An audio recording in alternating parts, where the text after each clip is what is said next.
Saat ini tidak ada jadwal yang adil, yang sesuai dengan kebutuhan masyarakat di setiap wilayah. Dan dalam waktu dekat juga tidak akan ada jadwal yang adil dalam hal ini. Crimea yang diduduki benar-benar tenggelam dalam kegelapan. Dan ini bukan lagi ungkapan kiasan. Sevastopol hari ini secara resmi mengakui apa yang kemarin masih coba mereka tutupi. Kota ini tidak bisa memberikan listrik kepada warganya, bahkan selama 6 jam sehari. Dan sekarang tidak akan ada jadwal penyaluran listrik lagi. Listrik di rumah-rumah memang tidak akan ada. Soal bensin, sekarang sudah tidak ada yang membicarakannya lagi. Utara Crimea, sudah hampir 2 minggu tanpa listrik. Di SPBU terjadi antrean. Tidak ada bensin yang dijual bebas. Pihak berwenang setempat telah menutup kamp musim panas anak-anak. Agar kalian paham seberapa putus asanya Kremlin, mereka sampai meminta-minta bensin ke India dan ditolak. Kami tidak punya stok lebih, kata perusahaan milik negara India kepada orang Rusia. Moskow terpaksa membeli bahan bakar dari Kazakhstan, tapi sebagai gantinya memberikan aftur. Beginilah rupa sebuah imperium yang selama 4 tahun mengancam akan menghapus Ukraina dari peta. Ia meminta-minta bensin kepada tetangga dan tidak bisa menyalakan lampu di semenanjung yang didudukinya. Di episode ini, bagaimana Ukraina secara sistematis mencekik Crimea dan mengapa wilayah itu menjadi perangkap tikus. Apa arti penolakan India untuk memasok tambahan bahan bakar ke Rusia? Dan yang terpenting, mengapa analis Barat untuk pertama kalinya mulai berbicara bahwa kehancuran Rusia mungkin tidak terlalu jauh lagi? Nama saya Alexei Peci. Mari kita bahas topik ini bersama-sama. Namun sebelum kita mulai, saya mohon Anda untuk berlangganan saluran ini. Kita sedang menuju angka 300.000 pelanggan, jadi saya akan sangat berterima kasih jika Anda sendiri berlangganan. Jadi, mari kita mulai dari Crimea yang diduduki. Karena situasi di sana sangat mencerminkan keadaan sebenarnya. Sevastopol, pangkalan utama armada Laut Hitam Federasi Rusia, hari ini melalui pihak berwenang pendudukan menyatakan bahwa mereka bahkan tidak bisa menyediakan listrik selama 6 jam sehari. Coba Anda perhatikan kata-kata yang diucapkan oleh gubernur yang ditunjuk Rusia, Raspazaev, yang ia sampaikan hari ini. Sekarang akan ada 2 jam dengan listrik dan 6 jam tanpa listrik. Jadi, jadwalnya bukan lagi listrik sesuai jadwal, tapi, kegelapan sesuai jadwal. 2 jam listrik, 6 jam kegelapan, dan begitu seterusnya. Tapi bahkan itu pun sekarang tidak bisa dijamin. Kepala yang disebut kepala Crimea yang diduduki, Aksenov, secara terang-terangan menyatakan bahwa tidak ada yang tahu apa yang akan terjadi selanjutnya dengan pasokan bensin dan listrik. Dan kepada warga Crimea yang menuntut jadwal tertentu, dia menjawab bahwa sekarang tidak ada jadwal, tidak akan ada, selesai. Tidak ada yang tahu harus berbuat apa dengan semua ini. Tidak percaya? Dengarkan Aksenov. Aksenov. Jadi soal bahan bakar, artinya penjualan bensin di SPBU setiap hari sayangnya tidak bisa dijamin. Jadi untuk saat ini kami belum bisa membuat jadwal yang pasti. Oleh karena itu ketegangan akan tetap ada untuk beberapa waktu ke depan. Mengenai listrik, saat ini tidak mungkin membuat jadwal yang dapat mendistribusikan listrik secara merata di seluruh wilayah Republik Crimea. Seperti yang sudah saya katakan, setelah situasi krisis berakhir dan tujuan yang ditetapkan oleh kepala negara tercapai, saya akan memberikan penjelasan secara lengkap. Untuk saat ini, saya akan langsung membahas situasinya. Saya akan menjelaskan alasannya, hubungan sebab akibat, dan pengambilan keputusan. Oleh karena itu, saat ini tidak ada jadwal yang adil, yang sesuai dengan kebutuhan masyarakat di setiap daerah. Dan dalam waktu dekat, jadwal yang adil dalam hal ini juga tidak akan ada. Dan untuk memahami skala permasalahannya, ini bukan gangguan satu kali setelah satu serangan. Tidak, pemadaman listrik di Crimea terjadi secara sistematis. Sejak 21 Juni ketika drone Ukraina melakukan serangan besar-besaran ke Kerch, bagian utara semenanjung menurut sumber Rusia sendiri sudah hampir 2 minggu tanpa listrik. Di pantai selatan di Yalta, bahkan jadwal pemadaman listrik 3 jam nyala, 3 jam mati pun dibatalkan. Batas konsumsi listrik diturunkan sedemikian rupa sehingga jadwal itu pun tidak bisa dijalankan lagi. Jadi tidak ada jadwal apapun. Dan bersamaan dengan itu terjadi krisis bahan bakar. Bensin tidak tersedia di pasaran bebas. Orang-orang antre di SPBU sepanjang malam dan menimbun makanan yang tahan lama, seolah-olah sedang bersiap menghadapi pengepungan. Sebenarnya ini memang pengepungan, hanya saja dilakukan oleh drone. Kenapa ini terjadi dan kenapa sekarang? Karena Ukraina telah mengubah strategi mereka terhadap Crimea dan secara keseluruhan dalam menjalankan perang.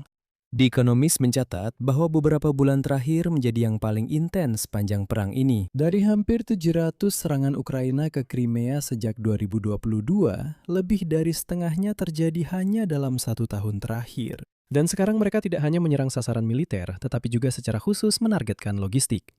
Jalur transportasi darat, kereta api, dan laut. Maksud dari strategi ini dijelaskan oleh media barat dengan 2 gambaran yang ringkas.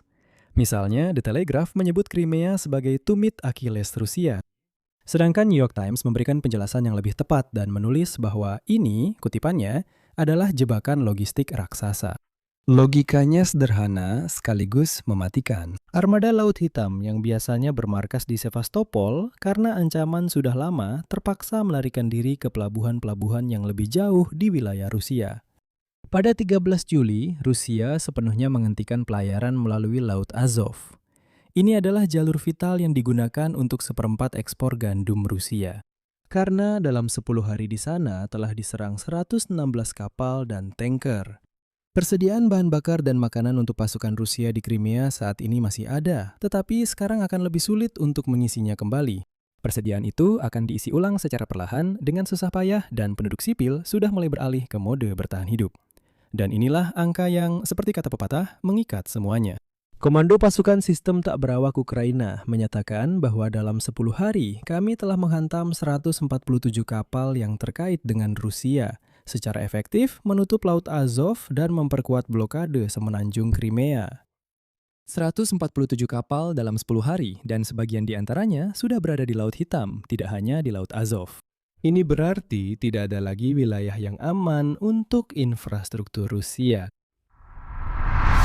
Sekarang, bagian kedua dari sensasi hari ini yang menunjukkan seberapa besar penghinaan yang dialami oleh negara adidaya energi bernama Rusia yang selama ini selalu mengekspor minyak dan produk minyaknya. Sekarang, mereka malah berkeliling ke negara tetangga dan meminta-minta sedikit bensin. Dan, seperti kata pepatah, mereka malah ditolak mentah-mentah. Di sini muncul berita yang sangat menarik tentang bagaimana bahkan India menyuruh orang Rusia yang kotor dan liar itu pergi jauh-jauh. Reuters melaporkan bahwa langsung tiga perusahaan minyak milik negara India yang dihubungi Rusia untuk meminta peningkatan pasokan bensin, menjawab bahwa mereka tidak memiliki volume tambahan untuk diekspor, dan mereka lebih memilih menjual bensin ke barat. Yang dimaksud adalah perusahaan-perusahaan terbesar bernama Indian Oil, Bharat Petroleum, dan Hindustan Petroleum. 2 perusahaan Rusia yaitu Rosneft dan Gazpromneft meminta mereka untuk meningkatkan pasokan. Dan ironi dari nasibnya adalah ketiga pabrik ini justru mengolah minyak Rusia yang mereka beli dengan diskon, lalu bahan bakarnya dijual kembali ke barat dengan harga lebih tinggi. Dan ketika orang Rusia meminta agar pasokan bensin dari minyak Rusia mereka sendiri ditingkatkan, India menjawab, kutipannya, tidak ada volume tambahan. Sederhananya, mereka bilang, pergi saja dari sini, kami sedang berbisnis, kalian datang ke sini hanya untuk mengemis bensin dari kami. Kami sudah jual sebanyak yang bisa, itu saja, sampai jumpa.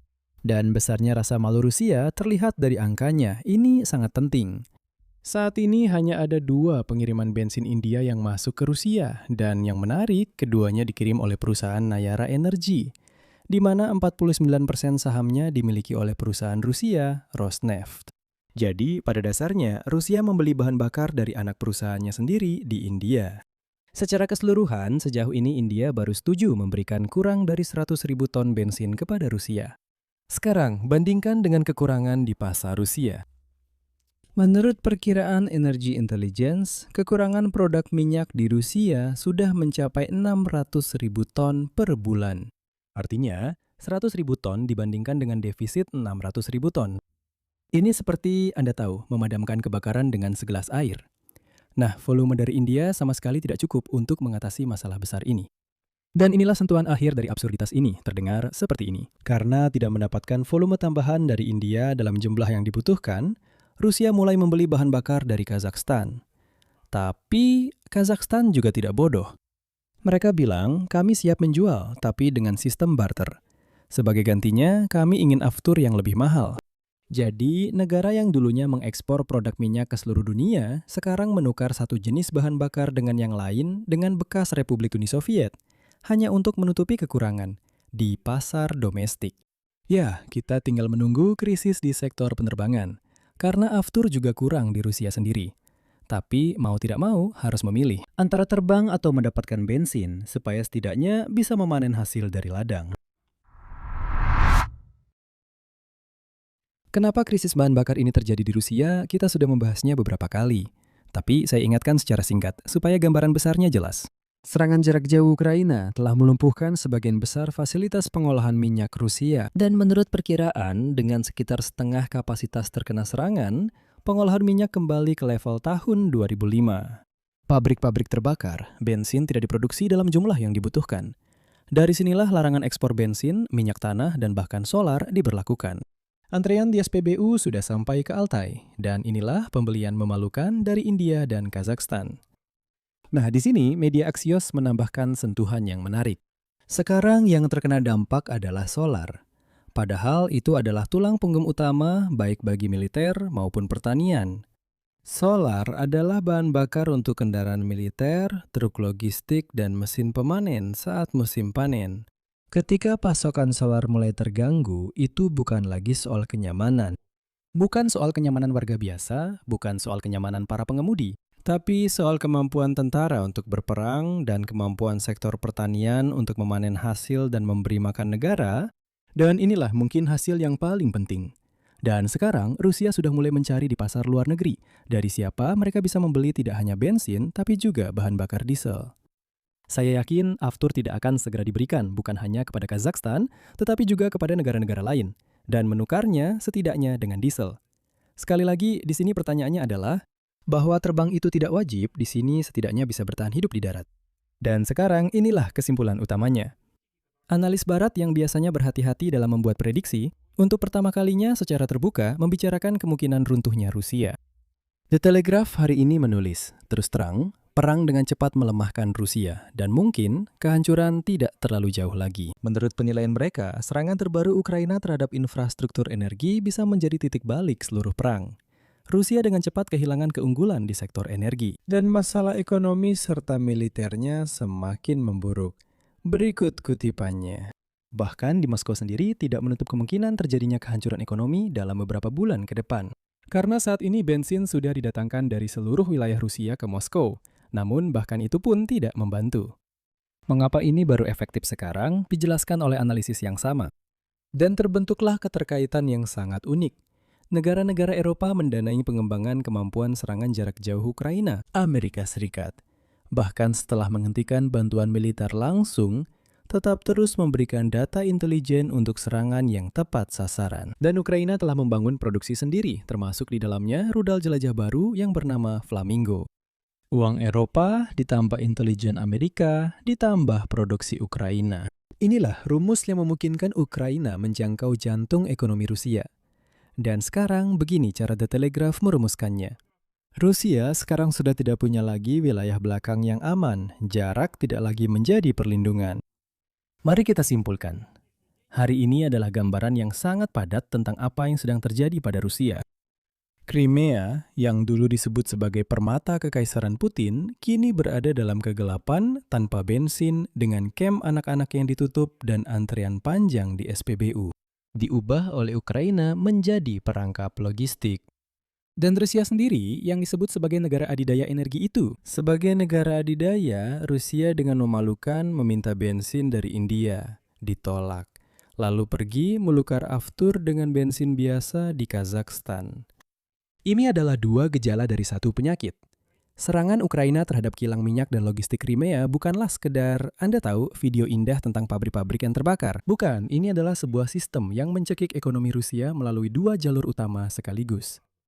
Menghancurkan produksi bahan bakar di dalam negeri. Dan memutus kemungkinan untuk mengirimkannya ke wilayah-wilayah yang diduduki. Dan untuk pertama kalinya selama perang, media barat yang serius menulis bukan sekedar bahwa Rusia berada di bawah tekanan, tetapi menulis bahwa mungkin keruntuhan Rusia tidak terlalu jauh. Tapi, catatan ini tetap perlu.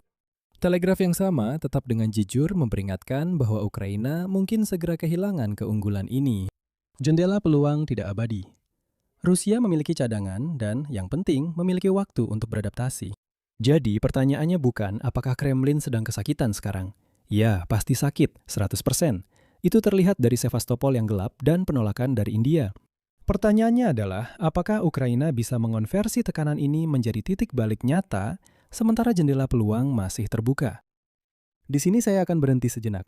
Pendapat dan kesimpulan Anda silakan tulis di kolom komentar di bawah episode ini. Jangan lupa subscribe channel ini dan tekan loncengnya. Jika Anda ingin mendukung kerja kanal YouTube ini, Anda bisa melakukannya dengan donasi melalui tautan dan rincian pembayaran di deskripsi video ini. Itu saja dari saya, jaga diri Anda, sampai jumpa.